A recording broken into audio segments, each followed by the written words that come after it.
Hi, and welcome to the Drama Club. First of all, justice for George Floyd. On this week's episode, we talk Kelly Ripa, Lana del Rey, Doja Cat, Lori Loughlin, and Joe Biden. And Stef's got the story of the most beautiful girl in the world, Elizabeth Taylor. All this drama and more on this week's Drama Club.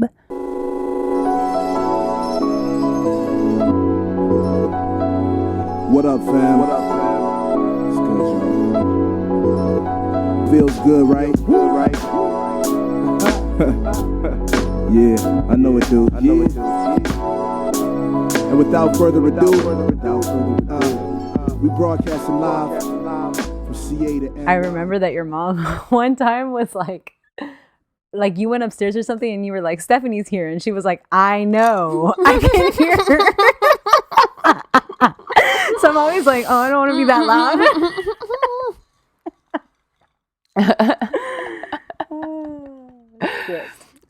So, welcome everyone. This is a coronavirus episode of the Drama Club once again. Yeah, but plot twist, we're in the same place. 6 feet apart. We're 6 feet apart. It's killing me. Minimum. Literally, the 6 feet is killing me. You know what's killing me? This always happens like when we record after we hang out. There are things that I'm gonna say when we're hanging out. And I'm like, oh, wait. Yeah, that does bother me because I wanted to talk to you about all the stuff that I was saving to talk to you about this, and we're like hiking, and I was like, ugh. So we went for a hike today. We were working on our fitness. Yeah, it was pretty good. Like a 4-mile hike. I was proud of us. Yeah, and it's such like a beautiful day. Mm-hmm. It's Saturday. Mm-hmm. This is Los Angeles, California. It's Saturday. You could be like a DJ. Traffic is heavy on PCH. Everybody keep their distance and wear your masks. And the next one goes out to Ray Ray.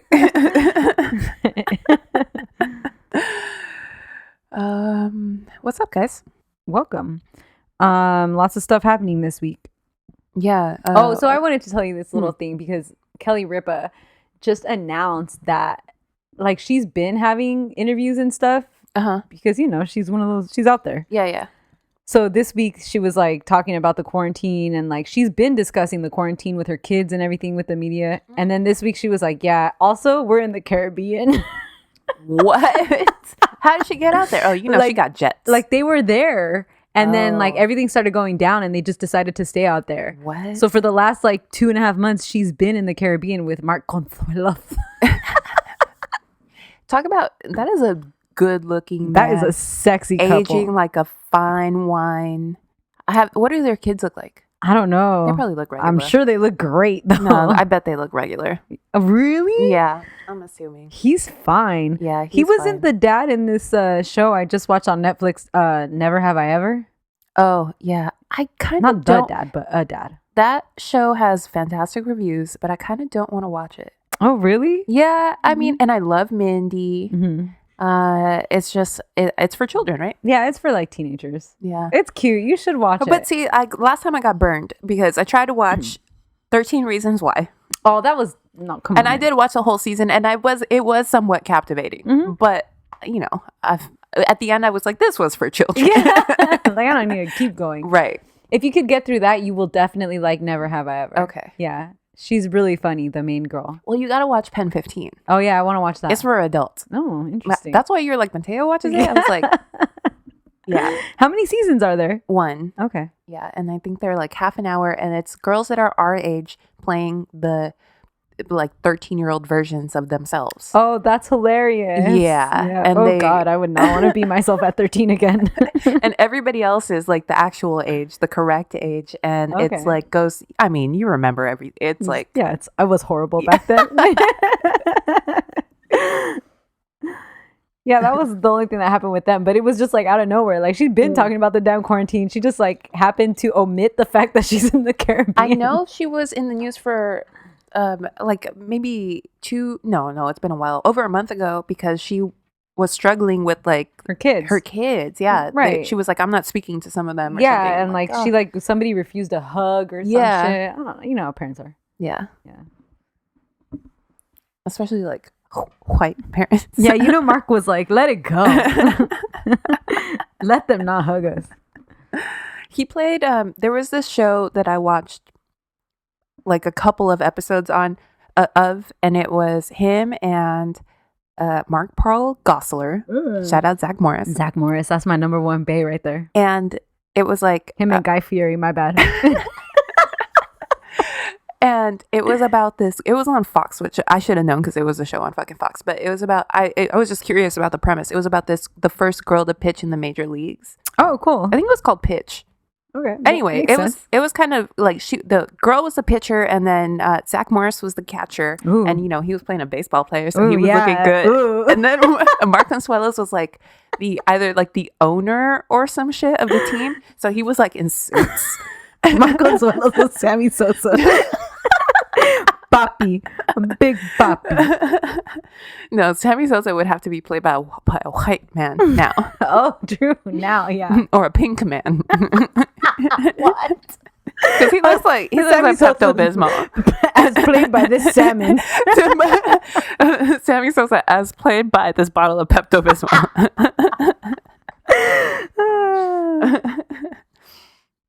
Anyways. Okay, the biggest thing this week was Lana Del Rey, right?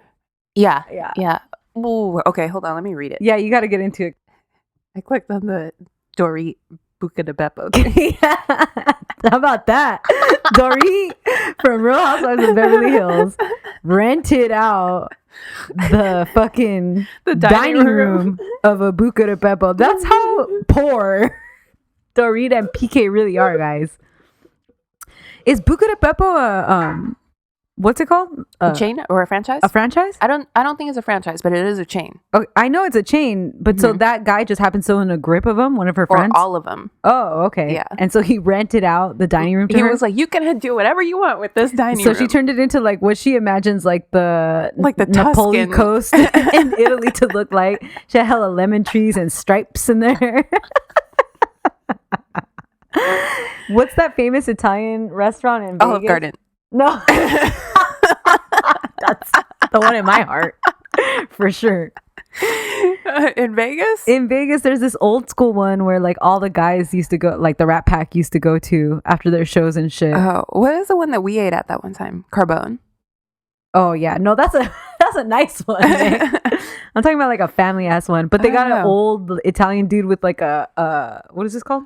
Accordion. Walking around. I fuck with those red sauce places. Well, that's exactly what it is. Like you sit down and they're like, and you get like a bottle of wine. House wine. Yeah, I like immediately. Those places. And it's like red or white, and then like everything is like, okay, you get like pasta with like chicken parmesan or pasta with eggplant. And someone comes up to you and they say, "You asked this of me at my daughter's wedding." Yeah, exactly. Okay, so this is Lana Del Rey. For some unknown reason, in I want to say the middle of the night West Coast time, because she's out on the West Coast. Right. She posted this. Question for the culture. I already have. First of all, pause on my Zach Morris shit. Freeze. What culture, man? This fucking 1950s wannabe ass white bitch. Question for fucking Joan Draper. Okay. Betty Draper. Now that Doja Cat, Ariana, Camila, Cardi B, Kehlani, and Nicki Minaj and Beyonce have had number ones with songs about being sexy, wearing no clothes, fucking, cheating, etc. Pause. Kehlani has not had a number one. Was Havana a number one for Camila? I think it was. I think it was. That thing was dominating the charts. Yeah, it might have been. Okay, but all right. Also, like, shout out to those three girls who were like hella hyped to be included in this list. Like Ariana, Doja Camila. Oh no, yeah, you're right. Ariana, Camila, and Kehlani. Okay, so she said, "Can I please go back to singing about being embodied, feeling beautiful by being in love, even if the relationship is not perfect, or dancing for money or whatever I want without being crucified, or saying that I'm glamorizing abuse? Question mark, question mark, question mark, question mark, question mark." We don't got to get into the rest of that. Okay. But like at one point she says, there has to be a place in feminism for a person like me who looks like me or something, right? Yeah, for a person like me. And then obviously Who everybody look and act like me is what she said. yeah, who look and act like me. Like there you are. That is the main. That's feminism. Yeah, that's right there. The rest of us have to fight. You for. are everything is made for girls who look and act like you. Yeah. What the fuck are you talking about? Yeah, so ridiculous. I can't believe this is such an unforced error. Why would she? And then this is in the shadow. We talked about this last week of the Alison Roman, Chrissy Teigen thing, right? So like as a white woman, and then so obviously, almost everybody she called out on that list is a person of color, except for Ariana, and she damn well tries to be a person of color. Yeah, true. Yeah. So you can't do that. Like, why, as a white person, do you feel okay to say that about all these women of color? Right. Like, why? Yeah, because she needs to make herself. She needs to point at them and say, like, why can they do that, but I can't do? Like, she's making herself the victim. But also, she acts as though all of those women get away with it. Like, they all are heavily criticized by a bunch of people. Even remember Shakira and J-Lo at the Super Bowl. Come on. You know? With like the lightest amount of twerking. Right, yeah. Yeah. So it's not like, so her argument is invalid from the jump it's because moot. of that. Yeah, it's stupid. But if she wanted to say there's a double standard about what men can talk about in their music and what women can talk about, Absolutely. we can have that conversation. Right.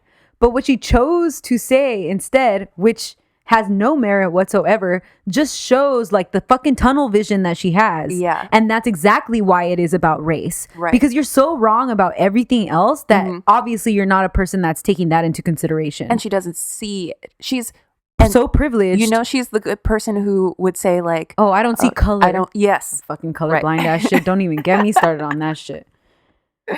After Beyonce did the Super Bowl with Bruno Mars and Coldplay, she got lynch threats. Oh yeah, that's because right. she was talking about police brutality. Right. People like hated that she came out in her Black Panther outfits. Yeah. And that was fucking awful. Ariana got death threats after Mac Miller killed himself for some fucking reason, as if she has something to do with that. Echoes of Courtney Love. Yeah. Right? Everybody that she mentioned has gone through hell. Yeah. And they just keep their fucking mouth shut and keep going. Right. They don't keep their mouth shut. They just keep going in the midst of like all that hate. They're not someone who would they're not someone who would like point to someone else and be like, how come they have to do, or like how come they're allowed to do this and I'm not allowed to do? Not a single person on that list would ever say that. No. Ever. And there is some backlash with Doja Cat. I know. Which I haven't read exactly what happened, but I saw that like some tweets surfaced where she defends, I think, her like a KKK boyfriend or something. She used to be on Tiny Chat, which is like some like chat platform where you could enter like chat rooms with people. Okay. And she used to do like some fucked up shit on there. And I guess there's footage of her saying that she wanted to be called, she used to do like some cam girl shit on it too. So she said that she wanted to be called like a white man's N-word. Okay. So somebody uploaded videos which show the Say So singer socializing with people who make racist comments. Yeah. And just kind of like, okay, taking it. And I heard something, it's unverified. I'm not sure, like she has a song that references Sandra Bland. Ooh. Rest in peace. Something about like just kind of saying like, oh, she was doing like criminal shit, you know, like there's a racist term online that's didn't do nothing. This is like the first time I'm hearing it, but it's like it's very racist, and it's in reference to like how when these mostly black people are killed, they didn't do nothing, right? In quotes, you know. So it's like the most horrific, ridiculous shit, and I guess that she has a song called that. Ooh. Yeah. Okay, so Doja Cat's out. All right, we'll take that L. Right. You know who had a fantastic response to this? Megan Fox. Oh, interesting. Listen to this. I gotta tell you, time and time again, I like Megan Fox. Yes, same. I'm always like, dude, it's true. She's not all up in the Hollywood shit. And she was like so fucking hot. She could have been out there like hella. For sure. Paparazzi ass shit. She could have been on her Kardashian shit if she wanted to. For sure. She could have done whatever the fuck she wanted. Anyway, this is what she said. It's in a notes app, by the way. Ooh. She said, there is never a need to compare yourself to other women. That, okay, period. Yeah. Period. She said, I know the struggle of being a woman in this industry. I know the feeling of being constantly scrutinized and degraded, but I would never invalidate the struggles other women have faced in order to give voice to mine. Ooh. Especially when those women have most likely faced worse. Yes. I'm on your side, but please accept that your struggle is not a singular one. Wow. Perfect. Yep. Megan Fox coming For the through. We'll win. forgive you for macking on Machine Gun Kelly. What is that? I Did don't you watch know. the video? No, but I heard it's hot. But I don't consider him hot. Yeah, I consider her hot. But yeah, she's super hot. yeah. Oh, yeah. So then Lana had to respond. And she said, and my last and final note on everything. Oh. When I said people who look like me, I meant the people who don't look strong or necessarily smart or like they're in control, etc. It's about advocating for a more delicate personality, not for white women. Thanks for the Karen comments, though. Very helpful. I hate the comparison of like delicate because people. That's racist. Exactly. People correlate like whiteness to delicate, pure, right, like, right. you know, angelic and shit. Yeah. And blackness to like tough, rough, or whatever the fuck. And there's that trope of like the black woman since like forever. fucking like Gone with the Wind. You know, the mammy is like this tough woman, Right? Who's like not allowed to do anything but be stoic. Exactly. So and she's perpetuating that same shit. Yeah, that's bullshit. It's such bullshit. Beyonce's delicate as shit, by the way. Lana, ooh, you had 3 bops in 2011. And then you dated a cop. And then you like low key were all up in the mix with James Franco.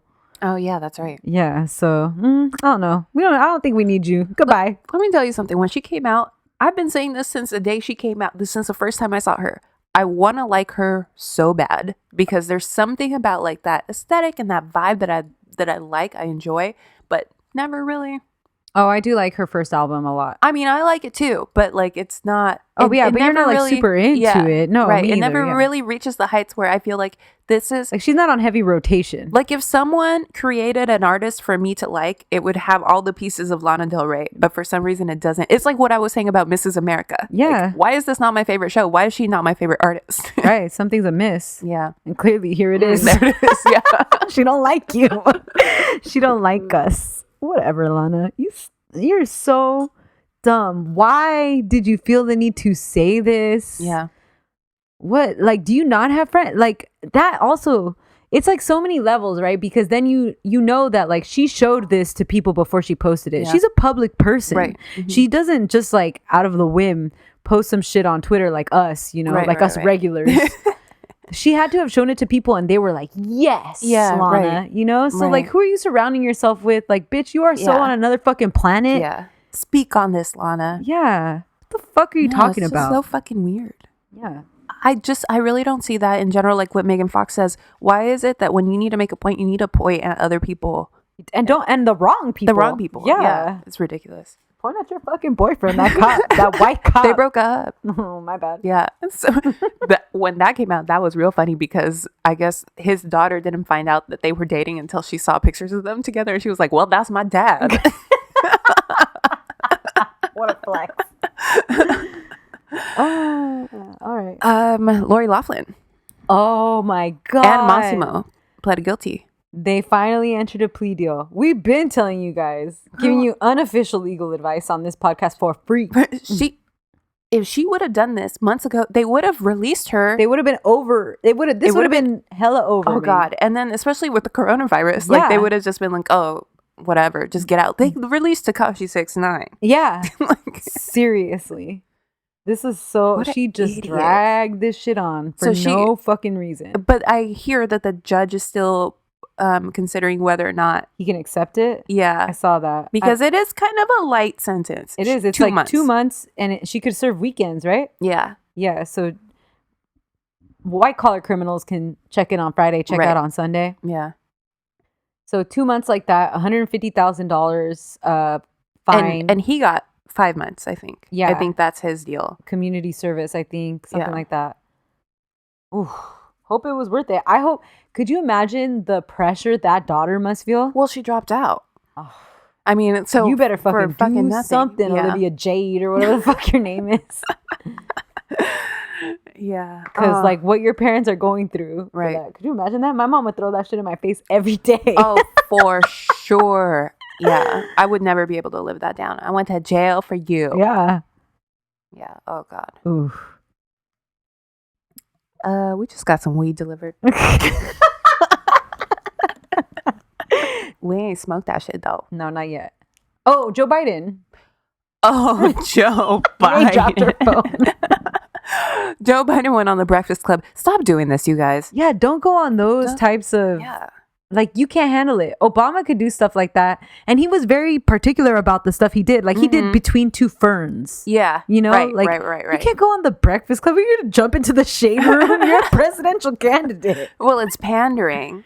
Yeah. First of all. Second of all, he's 97 years old or however the fuck he is. Yeah. But he's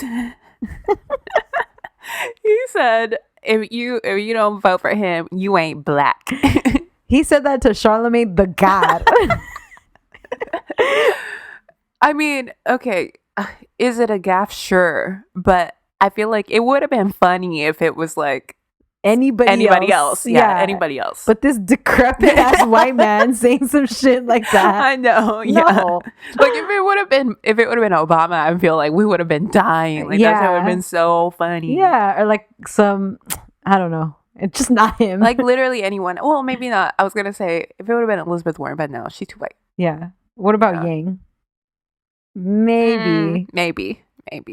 He's Depending still on my his shit list. delivery. Yeah. Yeah, we're still mad at you for that other thing you said. Yeah. We ain't forget Andrew Yang. Maybe Pete. Maybe, yeah. Pete. Oh yeah, Pete maybe could have got away with it because we'd have been like, he's sassy ass yeah. gay guy. Yeah. He's sassy. Beto. As long as he didn't use a fucking accent when he remember when they did that? It was Beto and who? And Cory Booker. Oh, when they started singing, God. it's all ridiculous. And then the memes were like when your friend goes to an Italian restaurant and starts saying calamari and bruschetta really crazy. Bruschetta. Calamari. Is Cory Booker still dating Rosario Dawson? I know she got a show out. She got to promote that shit. Yeah, I don't know. I hope not. That's a boring ass relationship. We don't need that. Hello, everyone. My name is Stephanie. My name is May. This is The El Club Drama de Club. Drama. Welcome. This is the podcast about celebrity scandals, gossip, drama, TV, movies. Everything. Everybody watched The Great. We have officially Ooh. both endorsed it. I think. Yeah, right? that show's amazing. Yeah, it's on Hulu, streaming now. Shout out to Elle Fanning. Yeah, shout out to Elle Fanning. I'm sorry, Dakota. We should do an episode on her and how you were weirdly obsessed with her. On Dakota? Yeah. Yeah, I was so obsessed with her. Because I thought she was going to be the next Meryl Streep. You did. Well, she was amazing. I mean, she was like 2 years old. And she was fucking acting better than fucking Ben Affleck has ever acted in his life. Oh, I am tired of them. I'm so fucking tired of them. I'm so tired of them. Did I tell you even Howell was like, why are they out? He's like, he doesn't care about celebrities at all. Why do we have 5,000 photos of them? With masks on, walking their fucking dogs. Smoking a cigarette with the mask on. Yeah.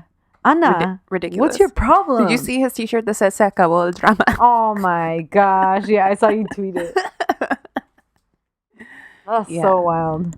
It's embarrassing. It would be embarrassing, I think, if like we were in regular times, but I mean, now How did they meet, allegedly? they're doing a movie together. They are. Interesting. Yeah. Okay. And now I saw him wearing like a baseball shirt that said Havana. Oh my God. Dude, please stop. Maybe it's a fake relationship. I'm sure it's a fake relationship. Oh, It yeah? has to be. Yeah, Oh, yeah, okay. yeah. Well, they're quarantining together, so I bet they're like, Getting it whatever. on. But yeah, it's. I mean, we're all lonely, okay? Yeah, I mean, it would be I guess that's a good move for her to be, not for like people that are as aware as us, but like for like the general public to see her with somebody like Ben Affleck. They'd be like, oh, for wow, sure. okay. Yeah. And it's just good for him to be in a relationship, like a stable relationship. It's a win-win. Yeah. Also, like, she's a little spicy. She's just like a dash of spicy. And he speaks Spanish. Yeah. Did not know that. Yeah. Ooh, their PR people are doing, they're fucking working. They were like, we need to get you guys dogs. Yeah. They were like, Ben, we're going to get you a Latina, but not as spicy as J-Lo. She's going to be like a white-looking Latina. You know, Cuba? Call. Somebody call Fidel Castro. Can we get a blonde Cuban? Hello, Cuba. Send some cigars. Cigarettes. Ana de Armas. Elizabeth Taylor, touring several European countries, wins attention and praise from the press of Madrid, Spain. Okay, Steph, you're up. Okay, guys, I'm up this week, and I'm going to do the story of Elizabeth Taylor. Okay.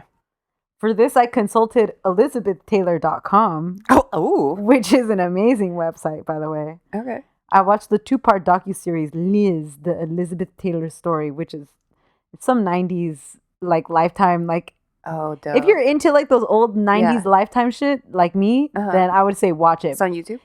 It's on Amazon Prime. Oh, okay. But it's not particularly good. It doesn't really go into her life. Like, I knew what was happening because I know her story. Yeah. Is she interviewed in it?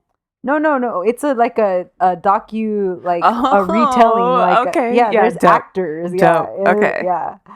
I also, for funsies, rewatched Liz and Dick with Lindsay Lohan.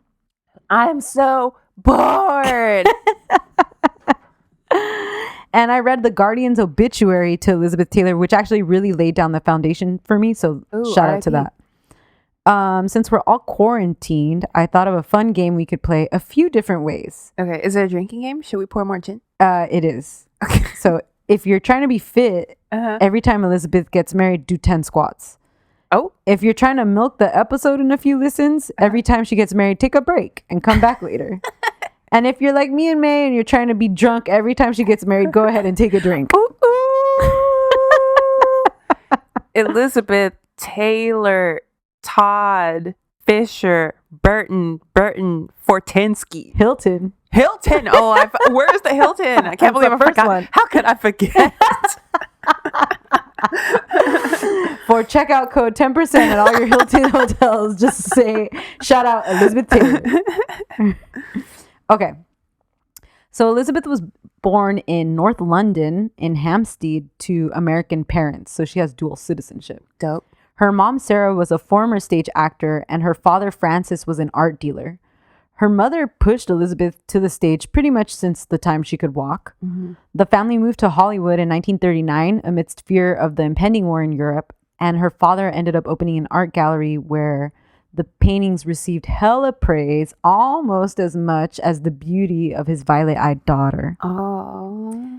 Yes, Elizabeth Taylor has violet fucking eyes and double fucking eyelashes. It's crazy. It How is does that fucking happen? It is both of those things. It is so fucking it's not fair. even that's bitch, you fucked up.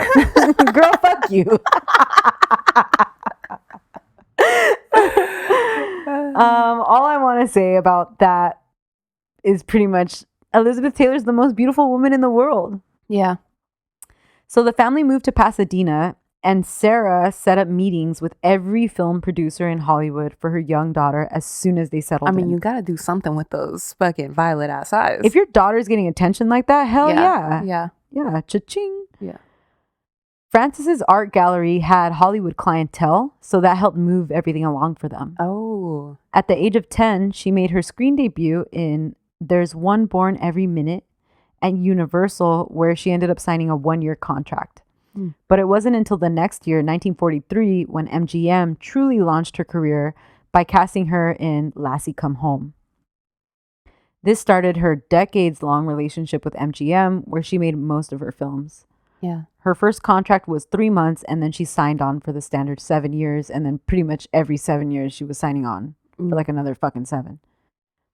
Sarah stayed up to date with the latest child roles and took Elizabeth to meet all the producers of all the upcoming films. There was word around town that they needed a young girl to play a starring role as Velvet Brown, who wins the Grand National disguised as a boy in the movie National Velvet. Oh, that's the thing about the horses? Yes. Yeah. So she immediately pulled Elizabeth up to the studio to show everyone how well she rode. She literally brought this bitch on a horse. She was like, my daughter could do this. Initially, the producer, Pandro Berman, thought Liz was too short, frail, and thin for the part. So Sarah beefed her up, got her rigid riding training, and eventually got him to change his mind. Okay. The performance was greatly received in the public by the public, my bad, and was a huge box office success. Damn, I always forget that she was a child star. Because it's so rare that we see child stars pan out their career like that. Like Yeah. Leo. Right. Like, I forget that he was a child star. It's true. Yeah. Because it always goes bad. Like, Right. even for the best of them. Or like, best case scenario, they make their money and they disappear. Right. You know? A la Dakota Fanning, honestly. Yeah, true. Yeah.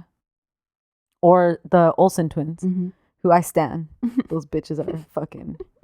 I don't even smoke cigarettes, but I would smoke a cigarette with them.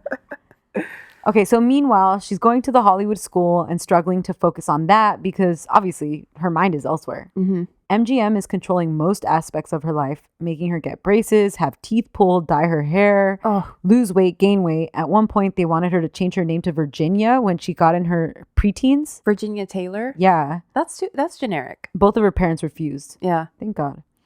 Elizabeth said her days were a strict daily schedule of school, followed by filming, followed by dancing and singing lessons before ending the day practicing the next day's scenes. Jesus Christ. And It's she's crazy. like 11. It's crazy how back then you had to be good at everything. Literally. Yeah. You had to be a model, a dancer, a Yeah. singer, an actress, Mhm. like literally everything. And you couldn't even okay, so you had to do all that 12 hours a day. You couldn't even go home and fucking smoke weed. You couldn't even you couldn't even just go kick it with your homegirls because you had to go make appearances. Right. And then they would be like, "Oh, you have to hang out with that person." Just a little and that muppet. person." Yeah. Yeah. Ridiculous. Following the success of National Velvet, she signed her another 7-year contract with MGM with a $750 a week salary. That was a lot of money back That was a then. lot of money. And for this young girl, hell yeah. At 15, MGM started maturing Elizabeth's public image. They had her going to more, quote, normal teenagers and parties. This is exactly what May's talking about. And photo shoots accompanying these, quote, normal outings to show the public. Oh, yeah. They They're look at her at that ice cream parlor. Yeah, look at Elizabeth at this church social. Yeah. They had gossip columnists comparing her to older actresses like Ava Gardner and Lana Turner at the time on their dime. Yeah. Because they wanted to age her, because otherwise she would just fizzle out. Right. Oh, She's that was smart. super smart. She starred in the movie Cynthia, then Life with Father, and supporting roles in the musical A Date with Judge and Julia Misbehaves. Mm-hmm. Her last adolescent roles was, of course, as Amy March in Little Women. Oh, yeah. Which was a huge box office success. That same year, at age 17, she had a photo spread in Life magazine to promote her birthday, quote, becoming a woman. Oh, she was 18? She was turning 17. Okay. And her new... That's creepy. It's so creepy, May. And her new role in the upcoming film Conspirator, Okay. which was seen as her first adult role. The press caught wind that she was struggling with her studies, and she said, quote, how can I focus when Robert Taylor keeps sticking his tongue down my throat? Oh. Okay. Around this time, our favorite recluse, Howard Hughes, became obsessed and smitten with the young starlet. How old was he? I don't know. It hella inappropriate. How long were his nails? He looks like me right now in quarantine. His nails are all long. Milk bottles everywhere full of piss. He's like, her. That's who I want to marry. He had his lawyer send Sarah, her mom, $1 million plus a contract offering more money worth it to marry Elizabeth. Did she send her? My mom would have. She's like, bitch, you're going.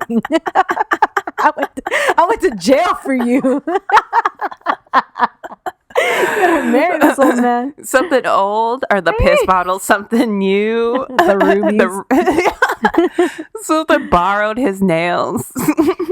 So her parents totally didn't pressure her or anything. They were just like, what the fuck? Yeah, you know, yeah, like yeah. it became like a media sensation because like the word spread that Howard Hughes has done this. Sure.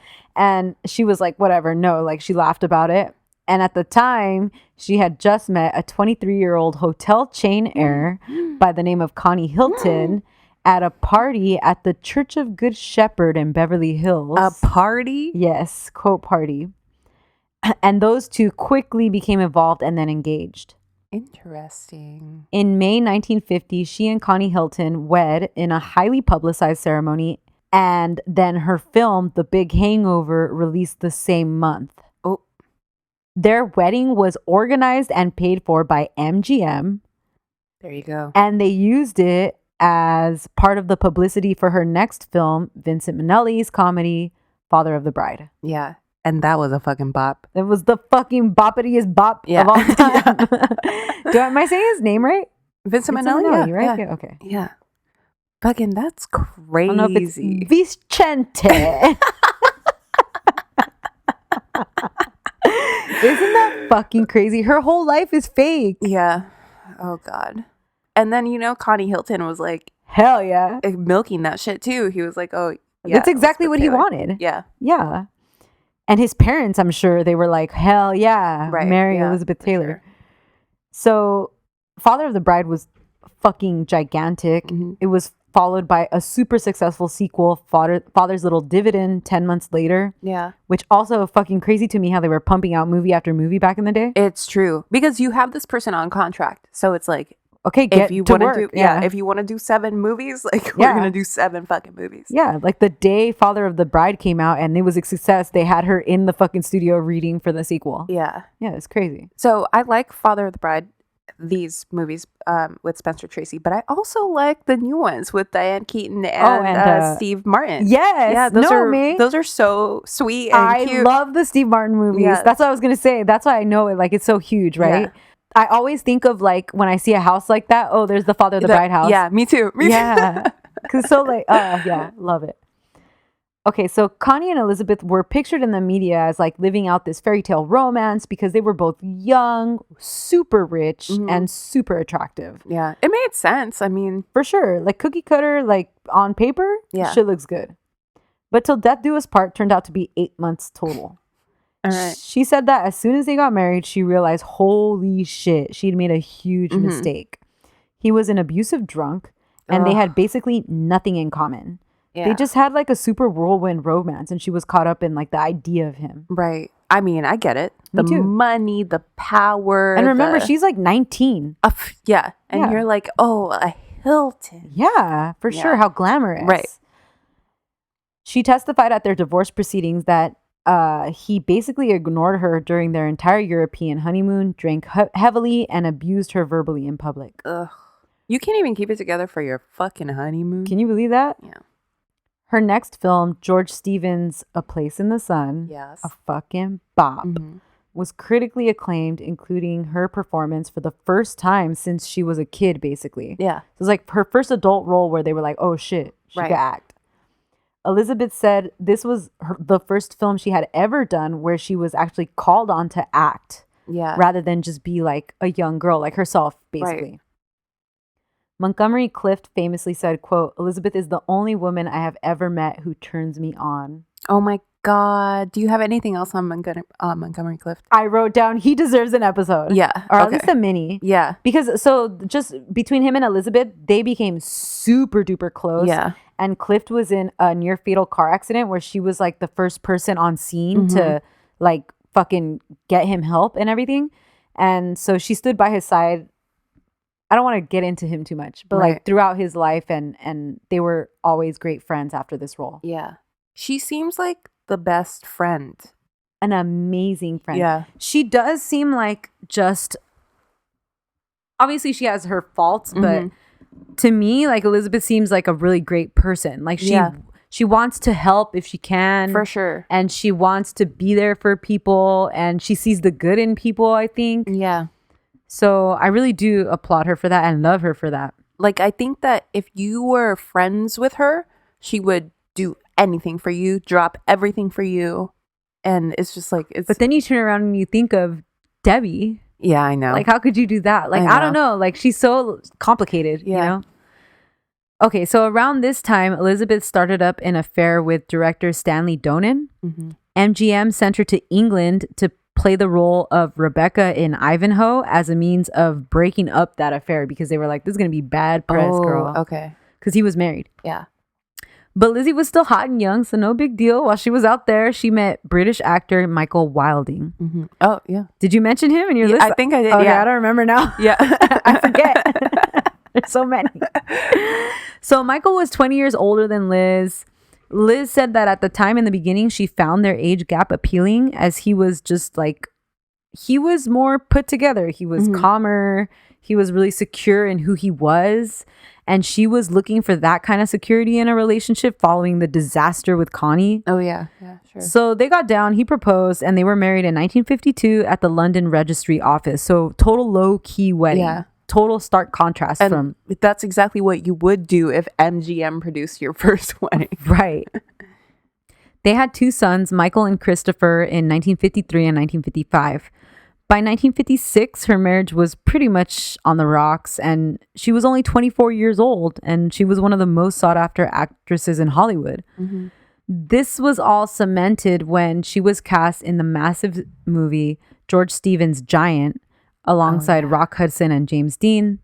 Now we have 3 of Hollywood's biggest names on a movie together, right? Which led to drama, to say the least. I rewatched this movie in its entirety. It's it's like 3.5 hours. Yeah, it's like Gone with the Wind, where you need a whole ass day. Yeah, it's so good. Yeah, mate. the sets and stuff. Yeah, it's so good. She's bomb. Yeah, James Dean is bomb when he's poor. So like I said, by now her marriage was already rocky. So during filming, she was drinking a shit ton and hanging out with Rock Hudson a lot. Yeah. And that led to tensions between Michael and her. But so there was there was also this rumor back home that Michael was having strippers come over and she didn't really give a shit. Yeah, why would she? She didn't give a shit, but it was like all over the press, right? Yeah. That's what I would care about. Yeah. She later confessed that she totally was attracted to Hudson and that she totally would have slept with him, except that, spoiler alert, he's gay. Yeah. She also became super close to James at the same time. And so that created this kind of like rift between James and Rock for her attention. Oh, yeah. And then later on, James and Rock moved in for a little bit, but that's another drama for another day. Oh, that set must have been so fun and amazing. Like, to have all 3 of them. But I heard that it was drama because like Rock would get jealous that because James's character is actually very minimal in the entire movie, but it's important. So he says that like every time that James had a scene that he would like try to fucking like take over, you know? Yeah. Or whatever. So there's like 3 huge personalities. Like imagine. Oh, yeah, for sure. And James is like young and he's an actor. Yeah. You know? And James is coming off of like I think after like before Giant he had done Rebel. Yeah, Rebel Without a Cause. So he's just coming off that shit. Yeah. Imagine. Yeah. So he's like doing his thing and then I mean it's 3 different styles right. of acting all coming together at the same time and it's like ooh, I would not want to be that director. Fuck that. So Liz and Michael end up breaking up for good and agreed on an amicable divorce. She said in the end, the age gap actually was the biggest problem in their marriage. But ironically, the next man in her life was 5 years older than him. Oh, okay. I feel kind of bad for the end of like her marriage with Michael Wilding to me just seems like the most real marriage. Like it seems like very calm and like I think she was looking for passion she wasn't going to get that from him. Right. And it just kind of like fizzled. They didn't have like a huge disagreement or they weren't known as like a couple that fought all the time or anything like that. So I think it's just like, it kind of just ended like she was looking for something more. And you know what? I think that back then you had that pressure where you were with someone, you had to get married. It's like, maybe this could have been a relationship that could have taken its like whatever. Like done its thing and then you would have moved on or whatever. But you didn't see back then people who were like dating for 6 5 years. Yeah, exactly. So in comes Mike Todd, theater and film producer, best known for his production of Around the World in 80 Days. They were married in Acapulco with Mike's best friend Eddie Fisher as his best man and his wife Debbie Reynolds as the matron of honor. Okay, so I'm not going to go into the drama between Debbie Reynolds, Eddie Fisher, and Elizabeth Taylor because our girl all the way May has already broken it down in one of our very early episodes all about Kobe Bryant and this specific drama. Is this like episode 2? It's not. So we had done this and then we scrapped it. Oh, that's right. And then we did it the day that we Felipe. Yep, that we were on Felipe Esparza's podcast. So it is a 2018 episode though. Wow, okay. But yeah, just look it up. It's Kobe Bryant and Debbie Reynolds, Eddie Fisher, Elizabeth Taylor. Go and listen to us on Felipe Esparza's podcast. I haven't listened to that since back then. No, but it's on YouTube too, and I think it's cute because you could actually see us. Yeah, okay, fun. But yeah, if you want to give it like a quick synopsis of what happened. Oh, I wasn't prepared. Okay, let me go.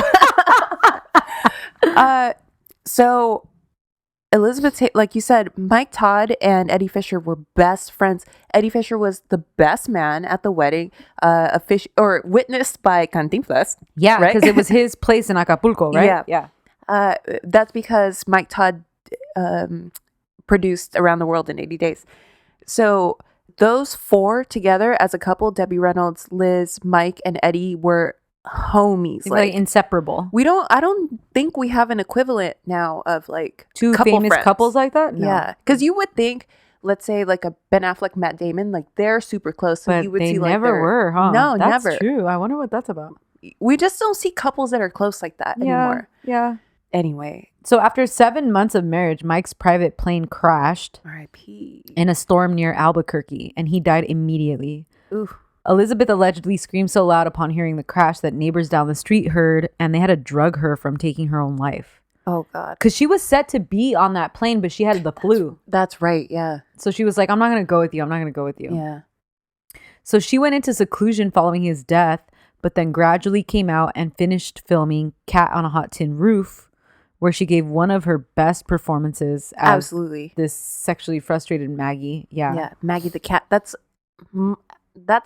probably my favorite performance of hers. So this is funny because I've seen Cat on a Hot Tin Roof, but fuck, who knows when. Mm-hmm. And like Giant also, when I was doing this, I was like, I forgot about that movie. And I was like, I gotta watch that. I think I watched these when I was little. Watching Giant again now was so amazing to me that I was like, I gotta watch Cat on a Hot Tin Roof. Yeah. And I haven't gotten to it, but I want to, because I remember like she's just amazing. She's amazing from beginning to end. She like becomes Maggie, and it's so good. This film gained a huge following due to the gossip surrounding an alleged affair she was having with her friend Debbie Fisher's man's Eddie Fisher. Yeah. Debbie Reynolds' man, Eddie Fisher. Mm-hmm. And in 1959, Elizabeth married for the 4th time to her best friend's husband, Eddie Fisher, at a synagogue in Las Vegas. So if you remember, Eddie was Mike's best friend, so he went and comforted her. And then like if I died and you went and comforted No, it's not that way. It's that way. It's that. No, because if I died, I would be gone. Like there's nobody to be rifted. But Debbie Reynolds existed and she was rifted. Yeah. So let's see. So how is it? Yeah. It's like if how is it? It's like if Hoel died and you were married to his best friend and he comforted me and then I got with him or something like that. Because you would have been rifted. Oh, yeah, that's true. Right? Like there has to be somebody surviving who's Debbie Reynolds. Yeah, there has to be a Debbie. Yeah, because if I die and then you get together, that happens all the time, actually. No, but that's fucking weird. That is weird, but I do get it. Like the Hoel, I think of Hoel as like my brother. Right, like there had to have been something there before. Mm-hmm. But I understand who's going to know what it feels like other than... I know. Yeah. It's just so complicated and weird. But that's your homegirl. Like, what? How could you even do that to the memory of her? Yeah. Like, you still would not cross that line. Right. That's what I think. I don't know. White people. Ooh. So anyway, so Yeah, and also watch. I think I talk about this in this episode, but watch Carrie Fisher's one woman show, Wishful Drinking, where she breaks it all down. right. It's amazing. It's on HBO Go, I think. Could you? I hate watching one person shows, mostly one women shows, because I get so mad. Like, you should not be this talented. This is Right, Girl, yeah, fuck yeah. you. Like homegirls, Phoebe Bridges. Yeah, Phoebe Waller-Bridge. Yeah, I was like, fuck you. Yeah. By the way, I started trying to watch the HBO Run? show Run. I It know. felt super flat for me, and I know. like didn't even go back to it. I was like, oh, whatever. I'm on episode 3. Oh, and you then- are? Yeah. I watched 1.5 episodes. I will say it gets better. It's picking up. Yeah, it's picking up. And I like that white girl, the main girl. I love her. Yeah, Merritt she's- Weaver. Yeah, so she was in Marriage Story, but she was also used to be a New Girl, and she was great. She used to be on Nurse Jackie. Oh, I forgot about that show. That's when she won. I think she won an Emmy for Nurse Jackie, and then she was also. Did you see that thing with Toni Collette where she was They were like it was like a buddy cop thing, but No. it was a drama. Oh my god, you need to. It's a God. Text it to me. Yeah, I'll text it to you later. Anyway, it's about like a girl who gets raped and no one believes her. Oh God. And they play the cops that investigate it. Oh hell yeah. So Toni Collette and her Merritt Weaver, it's so good. Wow. It's on Netflix. Okay. Yeah. So your girl Elizabeth. This It's is what I'm talking about. Like, messy. yeah, like this is so stark contrast to like everything that she appears to be. Right. So this became the biggest story in all of Hollywood and in the press. And Taylor was painted around town as a home wrecker because got it. Sorry Not Sorry, she was. It's as if my man's died and Howell came to comfort me. Right. Yes. Yeah. Right. Oh. Ew. That's what I'm saying. Okay, go on. Yeah, like if Howell died and your man's came to comfort me. Yeah. Yeah. Oh, God. Yeah, that's just fucked up. So Elizabeth went to London for some time to complete Suddenly Last Summer. Poor Howell. He had nothing to do with this podcast. We drag him constantly. I don't remember what episode I put on while you sent it to me that it was done, and I was like, oh, I gotta listen to this when we were driving. And I like in the episode, I was like, I don't care that I'm married. I don't know what guy we were talking about. And I was like, everybody would risk it all for him or some shit. Was it Keanu? No, it wasn't Keanu. I wish. He would understand that. He also understood whoever I was talking about. He'd be like, I get it. He was like, I get it. Like with Leo, every time I start talking about Leonardo DiCaprio, he's like, I get it. I want to be with him too. Who is his Leo? He likes weird, like not weird, but like not who I would expect. Like Rachel Weisz is his like Well, she's, I mean, amazing. yeah. But she's not like who you would think. I don't know. But yeah, That's who that's who I would think, but also I'm like a straight woman, but that's like who I would fantasize as a straight woman. That's who I fantasize about. somebody on that level. Yeah. Yeah, because her sexuality is more than skin. Yeah, so level. I don't know if men appreciate her the same way That's what I'm saying, and yeah. I consider Howell to not get that, but apparently he does.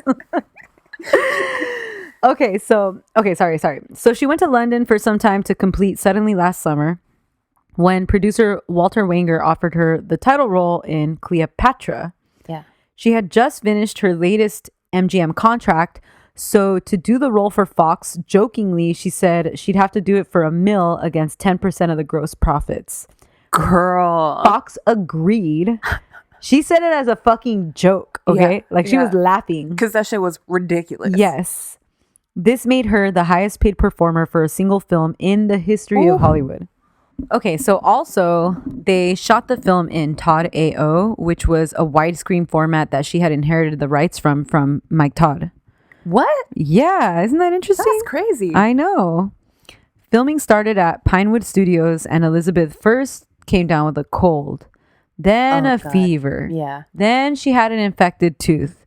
She was rushed to a London clinic with a lung congestion issue in March 1961. Coronavirus. And she was given a tracheotomy that helped her finally start breathing. She fell into a coma God, yeah. and finally made a rare recovery. In the spring she of has that, bad luck. I mean, health wise. Like, yeah, definitely. it's like one thing after another. Well, all these starlets do though. Yeah. But why? I mean, I wonder why. It couldn't be all that rigorous shit you guys put them through for like their first fucking 15 years of their life. Yeah, and the drugs. Yeah. Fucking yeah. I just read a biography on Cleopatra. Oh, interesting.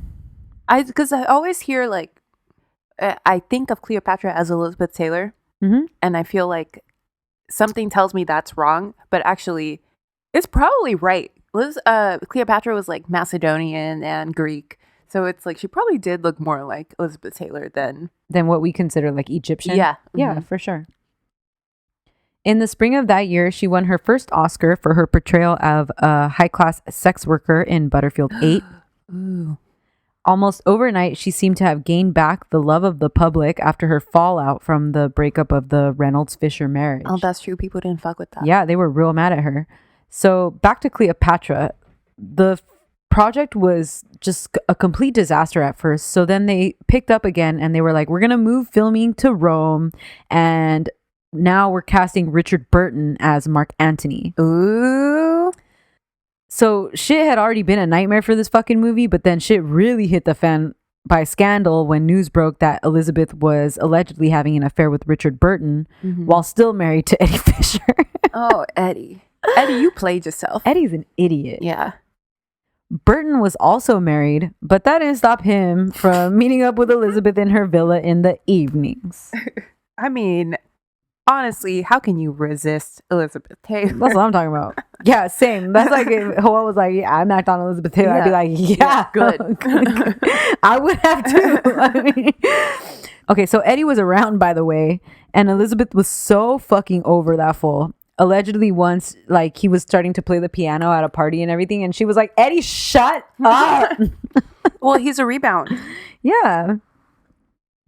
Elizabeth and Taylor fell madly in love with Elizabeth and Taylor. Oh, sorry. Elizabeth and Richard fell madly in love with one another, running off to cheap one-room apartments on the beach, taking every moment they could to be alone. They finally went out publicly in the Via Veneto, and pictures of them together hit the public mainstream. The Vatican famously said that their relationship was an insult to the nobility of Hearth. What? The Pope was listening to the drama club. He was hella mad. He was shook. There was mad drama surrounding this affair. It was like the biggest scandal that they were both out there literally not giving a fuck that they were each married.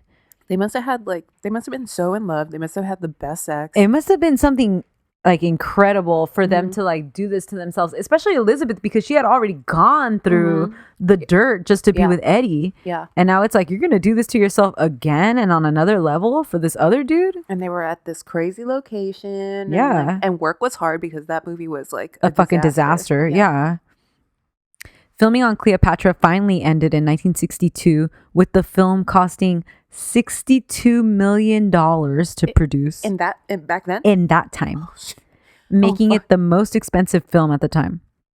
It did become an okay box office success in 1963, but it almost drove Fox to bankruptcy and took years to make its production costs back.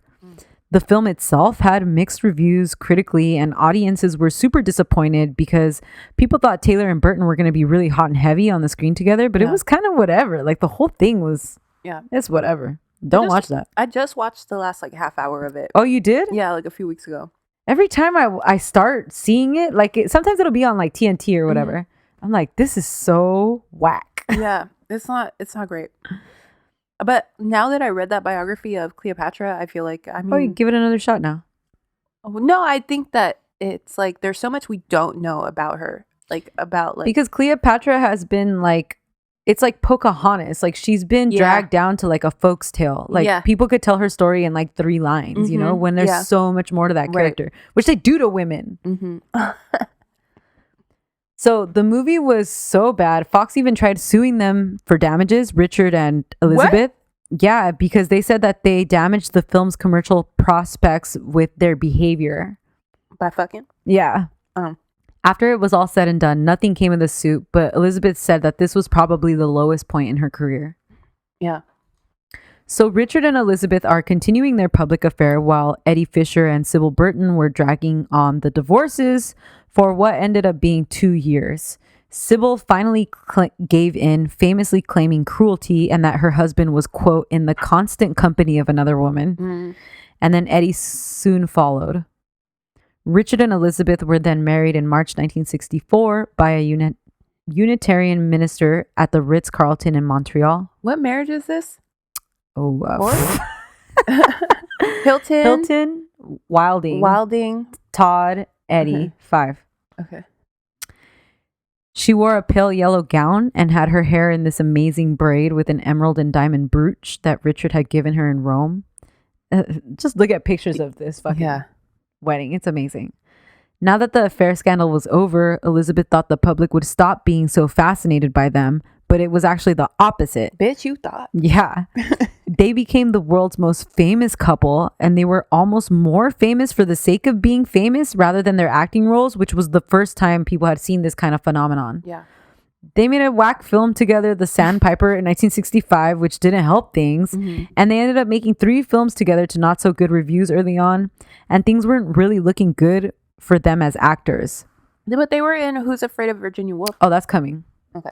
The first 3 were whack. Oh, okay. People at that time were like, in the movies, they're just like gossipy versions of their own public personas. Like, it was just trash. Yeah, and no one wants to see that because we're already seeing that for free. Like, yeah, and for real. Yeah. Yeah. But they shut the haters up when they were finally cast together on Who's Afraid of Virginia Woolf, which won Elizabeth her second Oscar and BAFTA. This is the most critically acclaimed performance of her career. Following the success of the film, they played 5 sold-out performances of Dr. Faustus at Oxford University, for which they took no pay, and the proceeds were set to build an Oxford University theater. Oh, cute. So is there a Burton Taylor theater at Oxford? Cool. Richard and Elizabeth had this super passionate, wild love for one another. And with that came the constant open fighting, which ended up earning them the nickname the Battling Burtons throughout the 1960s. They made some more movies together, including The Taming of the Shrew, The Comedians, and Boom. They were globe-trotting millionaires who lived this daydream, like fabulous, lavish lifestyle. Yachts. They're totally of like, because they're still old Hollywood, but now we're in the 60s. Yeah. So it's like, it's just incredible that these people are living this way. But so with that, because now we're in the 60s, there's this more conscious raising youth, and they kind of saw Elizabeth and Richard as like trash, irrelevant old stars. The youths. I get it, yeah. Elizabeth's oldest son, Michael, even left them to live in a commune for what he said, quote, in order to get away from all her diamonds. And did she have some fucking diamonds? Richard famously gifted Elizabeth the 33-carat Krupp diamond, 1.5 million Cartier diamond set necklace, a heart-shaped diamond pendant for her 40th birthday. The heart of the ocean? Yes, which was first given by the Emperor Shah Jahan, aka the builder of the Taj Mahal, to his first young bride with the inscription, quote, eternal love till death. Wow. Imagine that. Damn. And that's just the tip of the iceberg. Oh, yeah. That's just her special shit. Yeah. You know, that's her special shit. She's got everyday shit that What he's is she gifting her for like, here, Valentine's Day. Here you What is go. she wearing to brunch with her homegirls? Mm-hmm. Because you know it's like ridiculous. Meanwhile, their acting careers took very different paths. Elizabeth still gathered praise for her roles like in 1967's Goldeneye, but Richard was by now drinking heavily. He was kind of chubbier, and Elizabeth also gained weight throughout her life, which is something that I actually really love about her. Like she gets thick, and then she gets thin, and then she gets thick, and like throughout it all, she maintains this sex appeal, which totally is astounding for someone like me. But anyway, so Richard's career didn't pan out the way he had hoped. By the early 70s, Taylor's career was in decline, as at this point now she's in Hollywood's idea of middle-aged. And like I said, she had gained some weight. And their marriage completely broke down while they started Divorce His, Divorce Hers. And Richard filed for divorce in 1974. Elizabeth said publicly, quote, there are too many differences. I have tried everything. They were together for how long that first time? 1964 to 1974, 10 years. That's pretty good. That's a good run. Shit. But the couple couldn't stay away from each other. And in 1975, Elizabeth had an x-ray taken of her chest because she was having pain, and she found 2 spots on her lungs. Richard rushed to be by her side and allegedly held her and like whispered poetry in her ear all night while waiting for the results. In the morning, she was given the news that she did not have cancer, and he was so happy he proposed remarriage. They really loved each other. They loved each other. They were married on the banks of a river in Botswana, but it lasted just a few months before they again filed for divorce. Of their love, Liz said that he was basically it for her. She said, quote, "After Richard, the men in my life were there to hold the coat, to open the door. All the men after him were really just company." How do you make it work with that person that is... Company? No. With your Richard Burton, like, this is the person that you're meant to be with. Compromise, but neither of them do. Yeah. So it's not going to happen. I know. I'm sure they didn't have any problems in the communication aspect. I'm sure they both just said whatever the fuck they felt. Mm-hmm. But like one of them needed to take the back role, right? Mm-hmm. And they both wanted to be the star or whatever. Yeah. And you can't, I mean, in that dynamic, you can't because, okay, she's the most beautiful woman on earth. And then you're also trying to be like the greatest actor. Right. So it's like one of you has to give. Yeah. And neither of them would. Yeah. In 1976, she became a political wife after she met and married John Warner, former Secretary of the Navy to President Gerald Ford. She campaigned hard, to get him elected to Senate. Of this time in her life, she said, quote, "It was so boring. That's why I gained so much weight." Someone was saying about, I guess Legally Blonde was on last night, so it was trending. Yeah. And someone was saying that Warner is an idiot because, I mean, obviously Elle is so smart and like a great girl. But like, even if you weren't, like, even if you didn't want Elle romantically anymore, wouldn't she have been the best political wife? Like the best? Yes. But he's an idiot. Yeah. She would have been perfect for what he wanted to accomplish. Right. So she went back to acting, this time on Broadway as Regina Giddens in The Little Foxes. Huh. That role also took her to the Palace Theatre in London, where she got mixed reviews. Nonetheless, this got her career back up and running after like the political wife stint. Yeah. And so she and Warner divorced in 1982. She was like, yeah, I got this shit going again for me, bro. Yeah. I'm done with you. After a stint on General Hospital. Girl, what? Taylor and Burton resurfaced again. Ooh.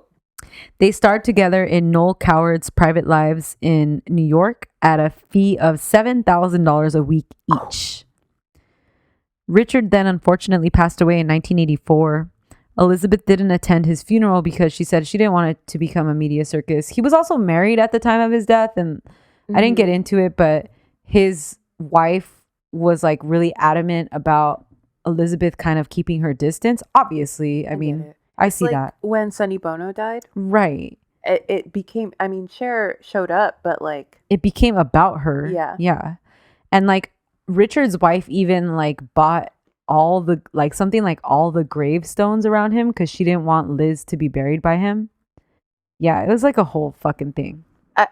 She's in a rough spot, but I mean, if you need to do that, then. But don't you like get, I mean, like you're comfortable that like that, I don't know how you feel about it. Honestly, I don't know. But like, wouldn't you want them to be together? No, I think so. I think it says more about like her. About what you feel about your own relationship with him. That you need to take this step, like even in death, to keep You're them not apart. gonna be what they were. Yeah. So be happy with what you are, you know, and like be cool with that. Because also, if they wanted to be together, they would have been together. Right. Clearly, the shit didn't work out twice. Yeah. Yeah. 6 months after the death of Richard Burton, Michael Jackson came into the life of Elizabeth. Allegedly, Michael really, really, really wanted to meet her and make a connection. So he invited her to see one of the final dates on his victory tour in LA. Oh, 80s? Yes. But Elizabeth didn't like the view from the box he had gotten her. So she was like, never mind. And she left the show early. And then Michael called her to apologize. Oh my God. Imagine that. Yeah. Imagine you invite some bitch to your show for free and she leaves and you apologize to her. I'm so sorry. After that, the two began talking on the phone almost every day and became almost obsessed with one another. Mm-hmm. So much so that at one point, Michael's family set up therapy because they were offended with this obsession he had with her and that he didn't seem to care to spend time with any of them anymore. Weird. They were both super high maintenance and they were both kind of like public items. I don't know. What is that? Commodities almost even? Yeah. I get it because I get it too. they were both child stars that became the pinnacle of what you could do in either industry, in acting and in music. So it's like they understood each other on a whole different level. They have these public lives that are tailored. Yeah. In a way. I mean, Michael, but yeah.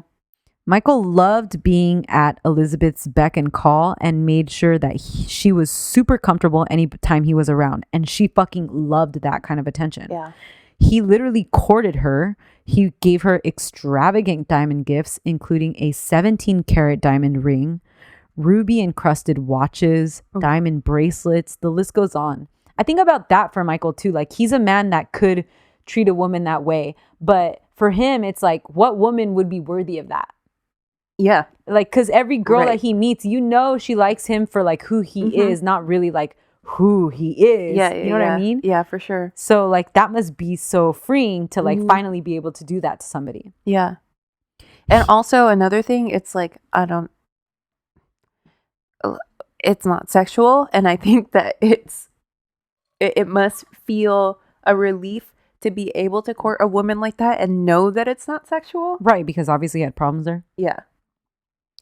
He once gave her this extravagant diamond necklace, but unfortunately he forgot to pay for it.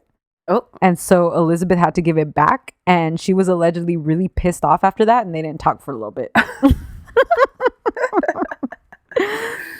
Elizabeth was the one that influenced Michael to move out of his family home and in 1987 buy the 26-acre ranch, which became known as Neverland. Interesting. He named one of the best suites in his house after her, the Elizabeth Taylor suite. Yeah, cute. In the mid-1980s, she kept on going with mostly TV portrayals and movies like that, TV films.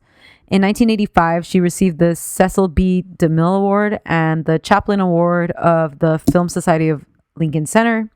In 1983, she did her first stint at the Betty Ford Center for Alcoholism. In the late 1980s and early 90s, Elizabeth became the first celebrity to participate in HIV and AIDS activism. She said that she had become frustrated with how little was being done to combat the illness despite media attention, and she was seeing her own very close friends fall ill. So she decided that with her name, she knew that she could open doors, so she was going to fucking do it. That's tight. So she organized the first AIDS fundraiser to benefit the AIDS Project LA in 1984. Wow. This was the first time a celebrity had lent their face to this cause.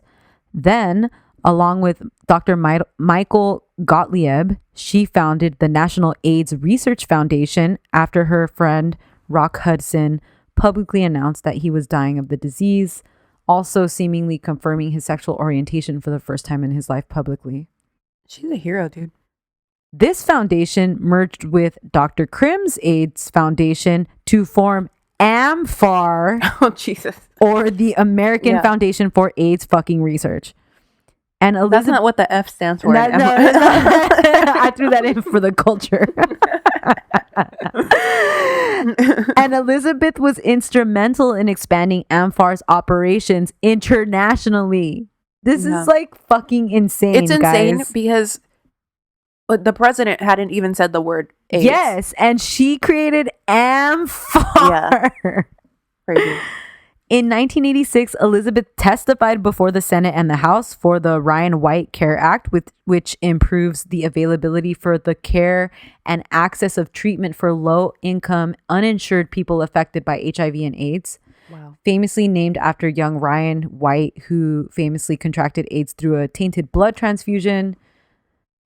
I don't know. Maybe we could do an episode on him. I was about to say, that sounds like that's an episode. I know so much about him because he's so important in the AIDS epidemic. Yeah. Like, He put a face to it being not a gay disease. Yeah. Elizabeth pushed President Ronald Reagan to fucking acknowledge the disease via public speech, and she talked mad shit about George H.W. and Bill Clinton for the lack of interest in combating the disease. She famously said, "I don't even think George Bush knows how to spell AIDS." And that became international news that she had said that. So she was right. Like, she was like, I know, like, what I say and what I do is going to bring attention to this shit. Yeah.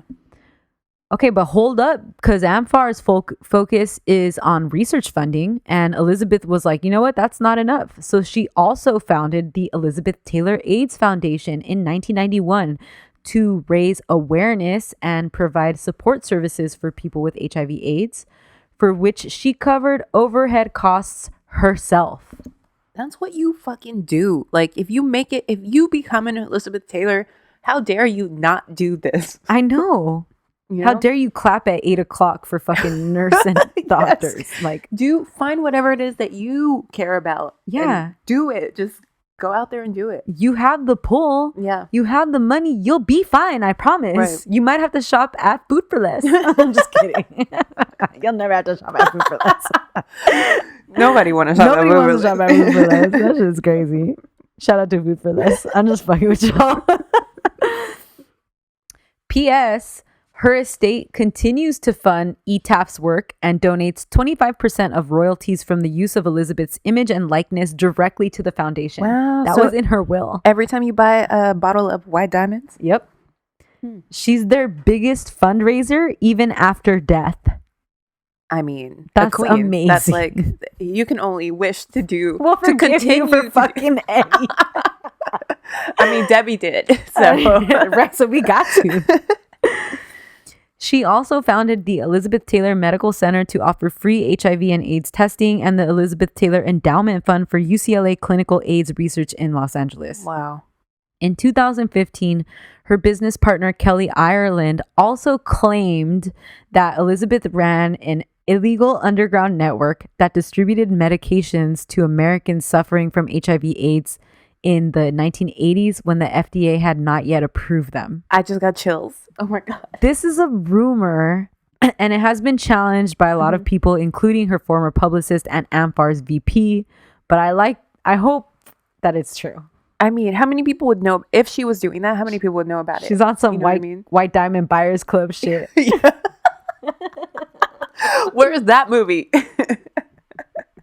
In 1991, Elizabeth married Larry Fortensky, a construction worker she met in group therapy while at her second stint at the Betty Ford Clinic. He was 20 years younger than her, and it was pretty much doomed from the start. Yeah. She said she re-entered rehab because she had thought that she could be a social drinker, but she also did painkillers, and like, she really wasn't somebody, she needed to be completely sober. Yeah. So imagine meeting, like, do I need to go to rehab to meet no, man. Ben Affleck? No, you do not. So she and Larry met while at their absolute most vulnerable, and she got married at her longtime friend Michael Jackson's Neverland Ranch. She sold her wedding pictures to People magazine for $1 million, which P.S. she used to start her AIDS foundation. Hey.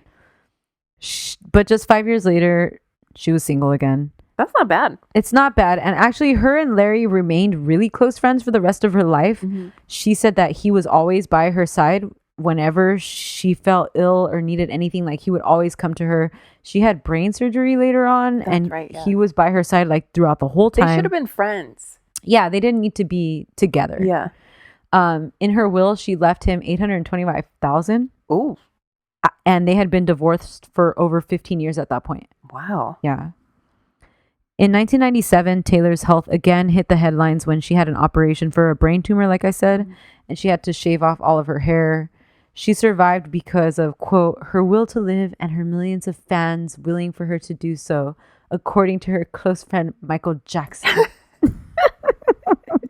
And her millions of dollars and her millions of diamonds. Yep. I find a fucking will to live for that 33 karat corrupt diamond that Richard Burton gave me. In 2005, she was a vocal supporter of Jackson during his trial on charges of sexually abusing a child. of which he was acquitted. She was constantly talking about how she had spent so many nights at Neverland Ranch and there was nothing abnormal about all of the children being there. Girl, you think that he's going to do it around you? She had him attend her AIDS charity events amidst all the accusations to try to help him get good press.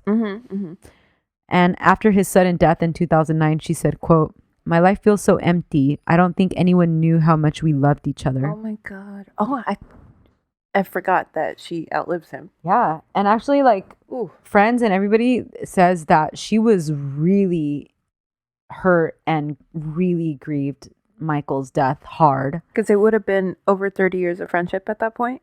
Yeah. And like at this point, she's towards the end of her life and she's struggling with a lot of ailing health. Yeah. So like to see him go, I think was like, she couldn't take it.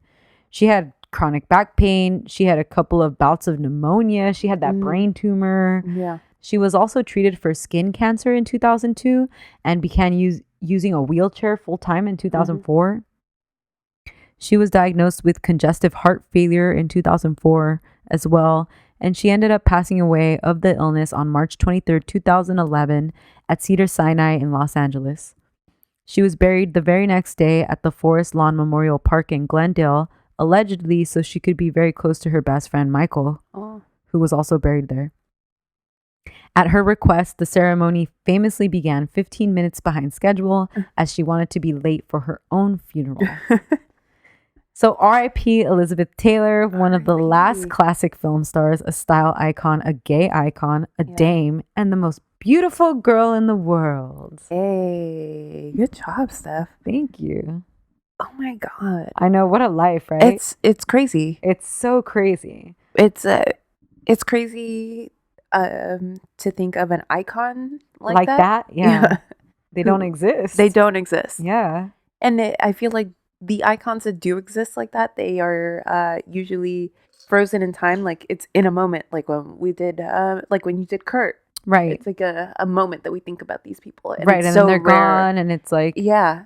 Yeah. It's so rare to have an icon live out a full life and see what that looks like. Right. And it's inspiring to see like what it could look like at the, not end, but like when, okay, you've reached that status and now like, okay, what do I do with this? Right. Because she didn't need to keep making movies, you know, and she wasn't making movies anymore. Well, don't forget about Flintstones. That kept coming up because I was Googling. I wanted to watch Elizabeth Taylor movies this week, and I was like Googling or like on Roku searching her name, and Flintstones kept coming up, and I I was like, please stop. That movie's good. Well, I mean, I saw it when I was a kid. Yeah, it was fine, but I wanted to watch Cat on a Hot Tin Roof. Yeah. I don't know, Who's Afraid of Virginia Woolf, and Flintstones kept coming up.